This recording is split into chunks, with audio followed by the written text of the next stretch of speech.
हातात कोयता घेऊन थेट महावितरण कार्यालयाची तोडफोड करण्यात आली।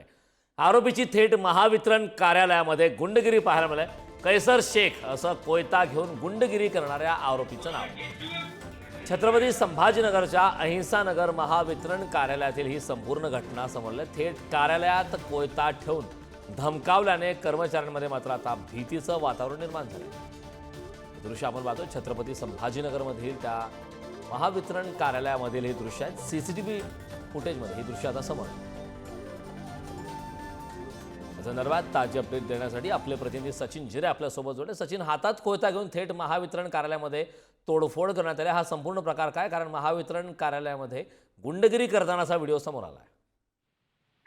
कारण हा जो व्यक्ती आहे, हा जो आरोपी आहे, हा हातात कोयता घेऊन या ठिकाणी थेट शहरातल्या या सिव्हिल कार्यालयात घुसला होता। त्यानंतर त्यांनी आरडाओरड करत गलिच्छ प्रकारे शिवीगाळ करत या ठिकाणी तोडफोड केलेली आहे आणि धमकी देखील अधिकाऱ्यांना दिलेली आहे। या प्रकरणी आता गुन्हा दाखल तर झालाय, मात्र एक किरकोळ कारणाने शहरामध्ये अशा गुंडगिरी ज्या आहेत, हातात कोयते घेऊन फिरणाऱ्याची संख्या आता वाढलेली आहे। कालच अशा पद्धतीचं गुंडगिरीची तलवार घेऊन गुंडशाही गाजवणारे काही पुन्हा आता ही घटना समोर आली आहे। कुठेतरी ह्या ज्या अशा पद्धतीने आता चाप बसवण्याचं काम पोलिसांनी केलं गेलं पाहिजे। फक्त गुन्हा दाखल करण्यापुरतच ही प्रक्रिया न राहता एक थेट मोठ्या प्रमाणात आता कारवाईची गरज शहरामध्ये निर्माण झालेली आहे।